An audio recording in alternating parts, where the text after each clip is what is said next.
On that important day, I stood in front of my father's grave. He had been the CEO of a major company, and after he passed away, my brother-in-law Kyle took over. He inherited the company and a huge fortune, while I got an old mini-truck. Kyle, flaunting his good fortune, mockingly said, "I've got the company and the entire estate in my grasp. That mini-truck suits you." But to me, that mini-truck was more than just a vehicle. I looked at it fondly, and when I started the engine, I noticed a destination already set on the navigation system.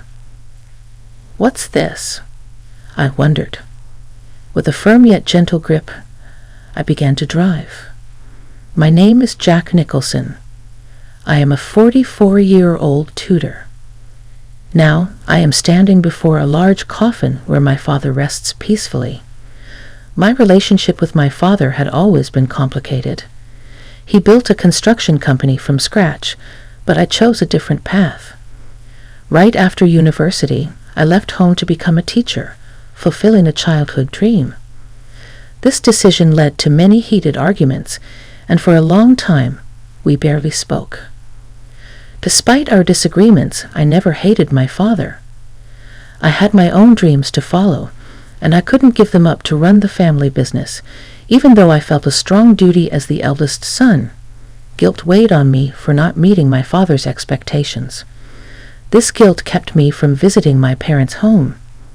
My mother relied on my sister Lauren to update my father about my life. Lauren and her husband would often send expensive gifts or arrange trips for my father's birthday or their anniversary, pretending they were for me. Each time, Lauren would encourage me, saying, "I wish you and Dad could talk directly. He's just trying to be strong. Deep down, he must be feeling lonely." I'd often thought about Lauren's words and would just shake my head. But one day, I got the sad news that my father had cancer. When I heard this, I quickly quit my job and went back to where my family lived. I realized that what really mattered was life itself, and the past arguments with my father seemed so small. I decided to move back to my hometown, teach at a local school, and take care of my sick father. At first, my father was shocked to see me return, but he eventually accepted it quietly. I didn't say much either. I just stayed by his side and took care of him, helping him whenever he needed it. He would thank me softly, and those words brought me some peace. Sadly, my father's fight with his illness ended. The last chapter of his life closed quietly, with me, Lauren, and our mother by his side. We couldn't know what he was thinking in his last moments, but we hoped his soul was at peace. Even though we expected it, losing him deeply affected us all. My mother, Lauren, and even my young nephew, Peter, were all very sad and cried. The only one who didn't show any emotion was my brother-in-law, Kyle. During the funeral preparations, he coldly asked, "Did he finally die, huh?" Hearing that, I was proud of myself for staying calm and not reacting angrily to Kyle. Instead, I focused on planning my father's funeral. This kept me busy and helped distract me from the pain. I ignored Kyle's harsh words and made sure everything for the funeral was done right. Kyle and I had never gotten along well, and our relationship only got worse over time. But despite everything, I kept my focus during this tough time. I first met Kyle when he was a skilled worker at my father's company, and I really respected his skills. It felt like I had gained a real brother when Kyle married my sister Lauren. He was 5 years older than me, and seemed like a role model. Before they got married, I'd often asked him for advice on various problems, and he always listened with understanding. One of our big discussions was about whether I should join the family business. Kyle would say, "You should live your own life, Jack. You have your own path. No one knows which choices in life are the best, so the most important thing is to make choices you won't regret later." Encouraged by his words, I switched from business school, where I was studying management, to the Faculty of Education, where I really wanted to study. As time went on, Kyle and Lauren got married and started their life together. 22 years have passed since then, and the distance between my father and me grew wider. I moved on with my life, missing the chance to close that gap. But when I heard about my father's illness, I dropped everything and rushed home. Kyle, who once greeted me warmly, had changed. He now seemed uncomfortable around me. When we were alone, Kyle would say coldly, "You came back in a hurry when you heard he was sick, didn't you? But no matter what, you won't inherit anything." His words caught me off guard, and I struggled to respond. "What do you mean?" "Don't act like you don't know. It might be a coincidence, but even if you now want to run the company, it's already decided who will be the next leader." His harsh words shocked me, and I replied louder than I intended. "No, that's not it. I didn't come back for the company. I realized I hadn't been a good son and wanted to apologize to Dad, even if it's late." Kyle dismissed me. "I don't need your fancy talk. It sounds like something from a TV drama. Lauren likes that kind of stuff, but were all those gifts you sent just a way to look good in front of him?" "That's absolutely not true." I tried to explain, but Kyle had already made up his mind and wasn't interested in believing me. His words also seemed like a slight against Lauren, and for the first time, I felt a deep divide between us. Ever since that incident, I started to feel really upset with Kyle. He began to mock me openly. "No matter how much you try to win him over, that time has passed. Don't make me laugh. Go back to where you belong and take care of your troubled students," he would say. At first, I thought deeply about how I appeared to others and how they saw me, but Kyle's words showed he was more concerned about himself than our father. His behavior often seemed disrespectful to both his father-in-law and his wife Lauren. I started to believe that Kyle had married Lauren mainly to get closer to my father's company and wealth. He rarely visited my father when he was sick and didn't help take care of him. Now all I could do was work as hard as possible to protect the company my father had built. Kyle always sounded polished, but he really just wanted to avoid problems. On weekends, he would go play golf, claiming it was for business. He hardly ever took care of his own son. He said he wanted his son to learn many skills to eventually take over the business, but he left all the driving and housework to Lauren. When Lauren showed a bit of unhappiness about this, Kyle would passionately take her hand and say, "I'm giving my all for his sake. Now is the time to produce results by any means necessary. Let's overcome this trial together." Lauren found it hard to stand up to him and usually just nodded, even though she seemed reluctant. Kyle was good at acting like the perfect husband in front of Lauren, so it's no surprise she believed him. He showed his true self to me, probably because he thought I was like him. I eventually got used to Kyle's mocking, and it didn't bother me as much. However, when our beloved father passed away, I was heartbroken. I felt a deep sadness and emptiness.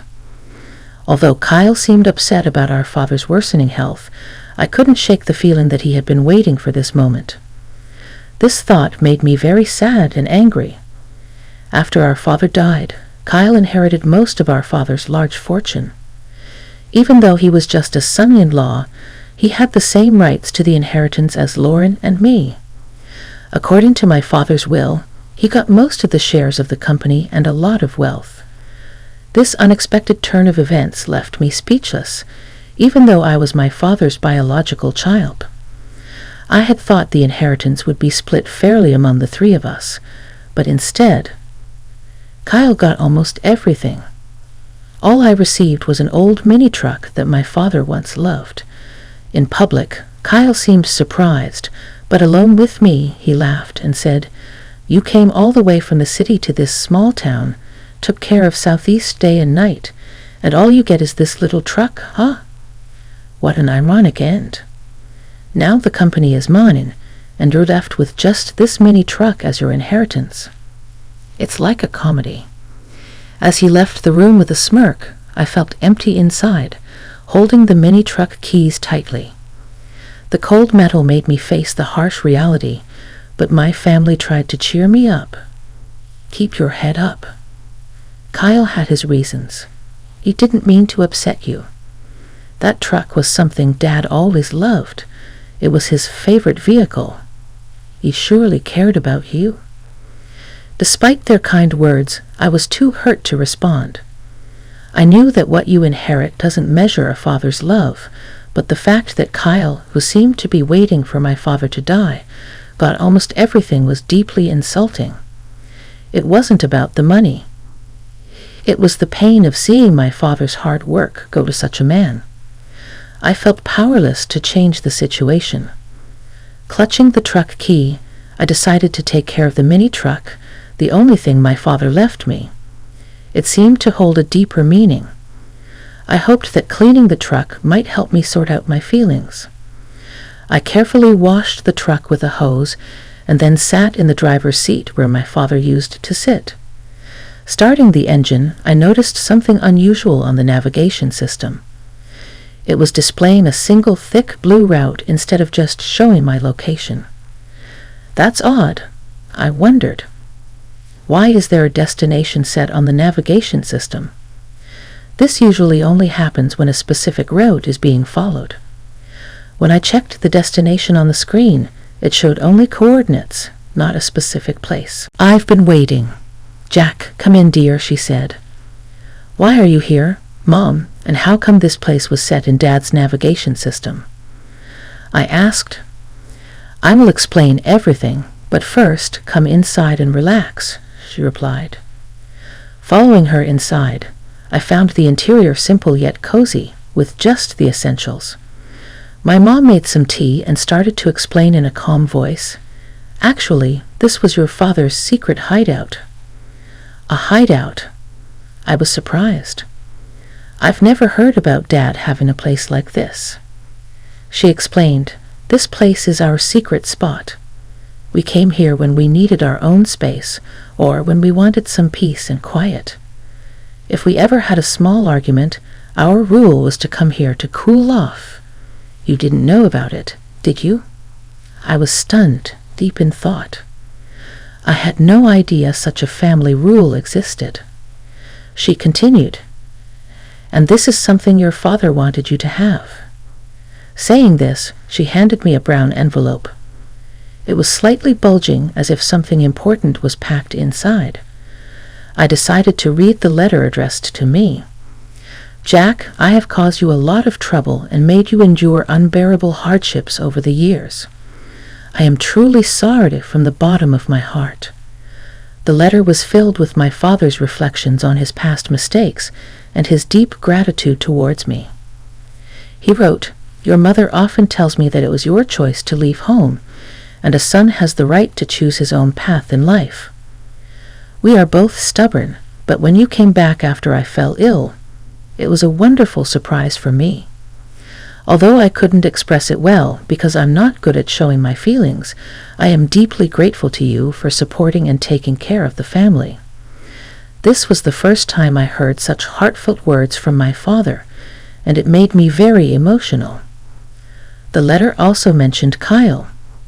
To tell the truth, my distress towards Kyle grew over time.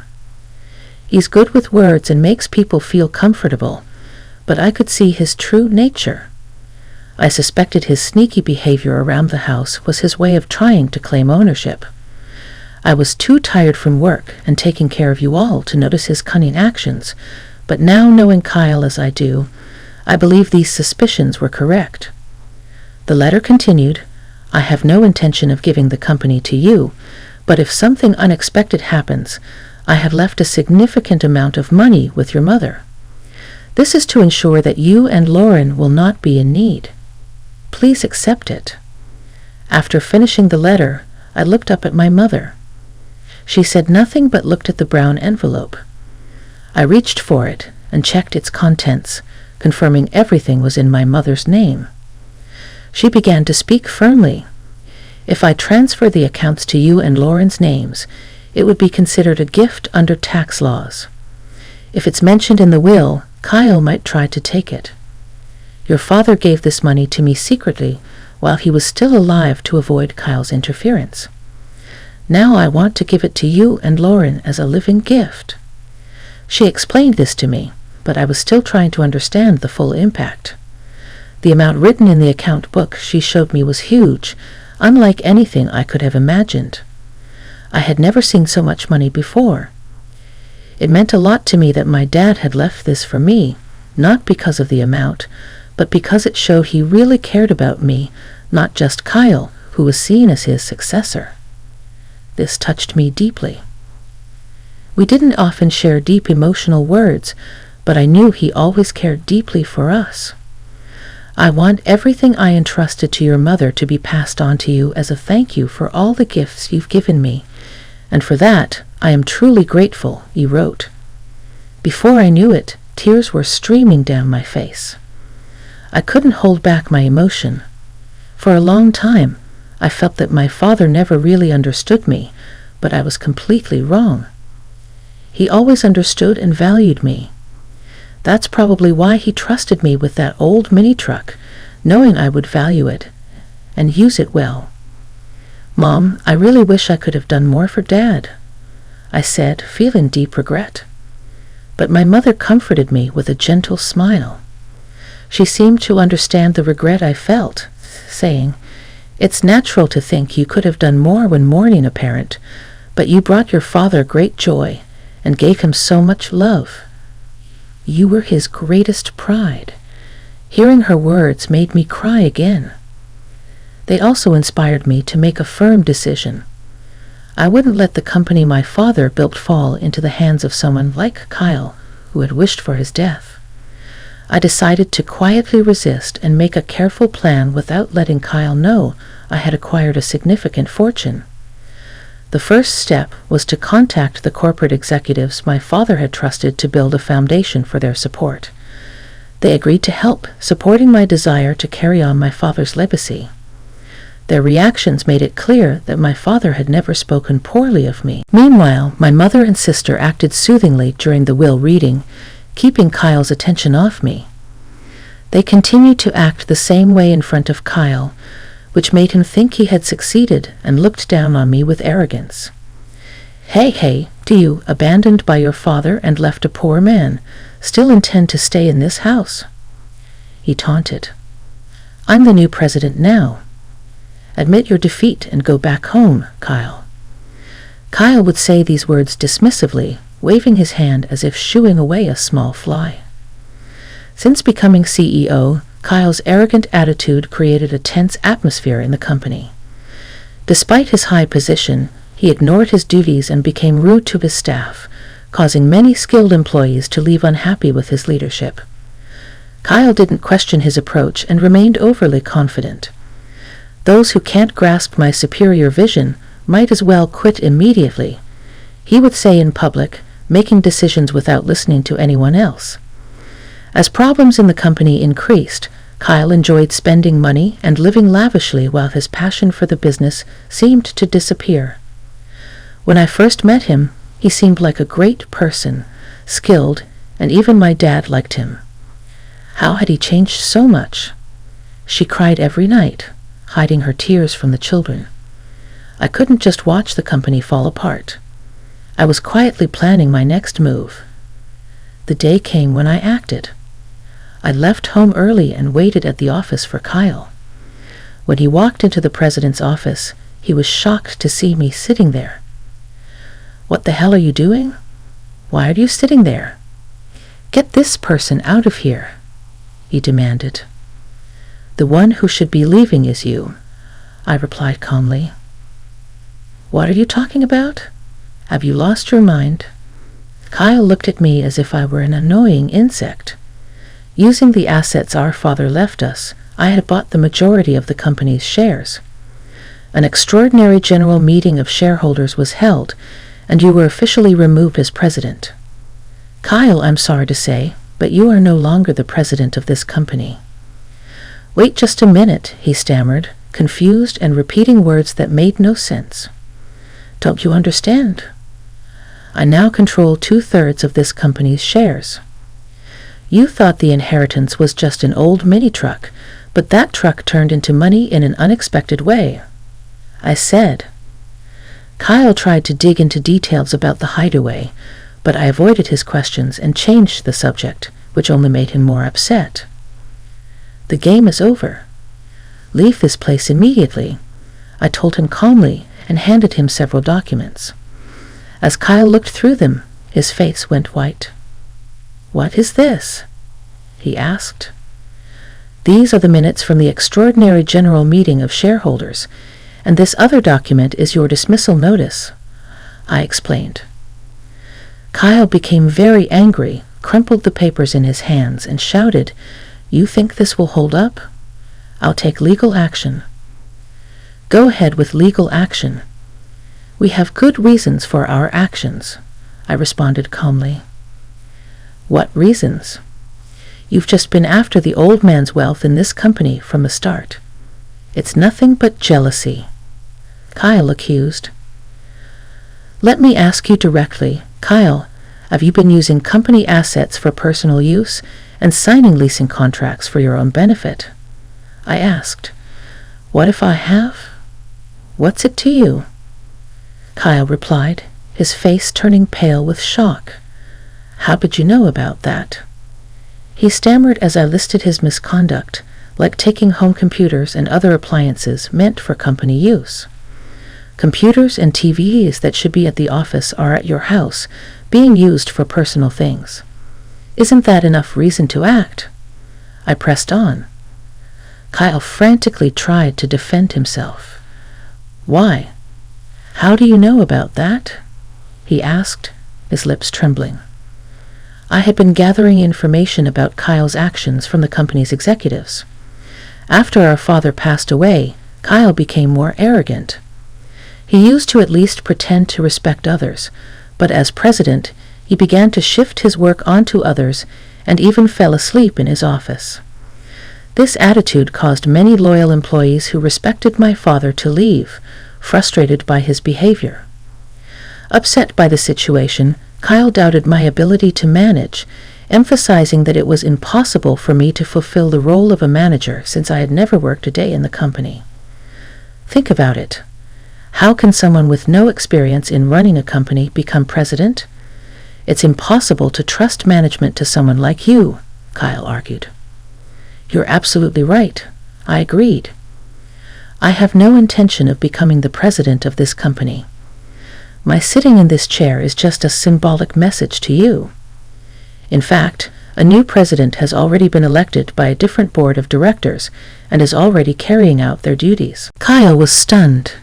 He stood there with his mouth open and his eyes wide, shocked by the turn of events.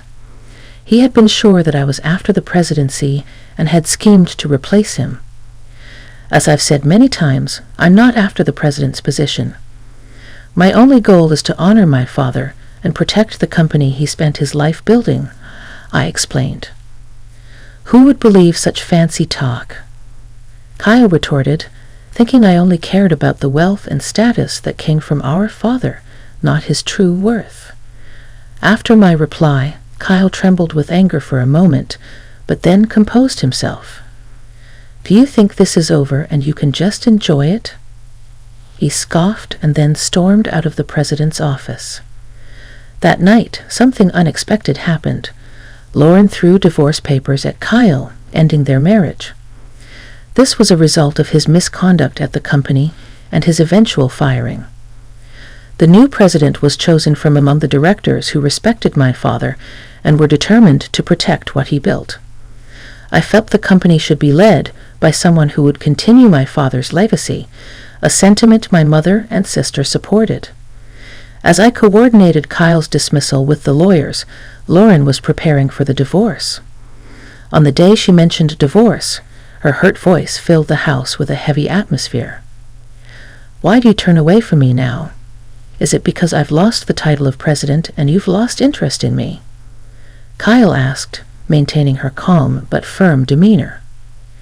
Lauren replied, There's no point in talking about betrayal. You were the one who betrayed our relationship from the start. Your love was not for me, but for the title of the president's daughter. You neglected our home, didn't help raise our children, showed no respect to our sick father, and in the end, you tried to take everything from our father for yourself. Now it's time for you to face the consequences." Kyle had no response to Lauren's words.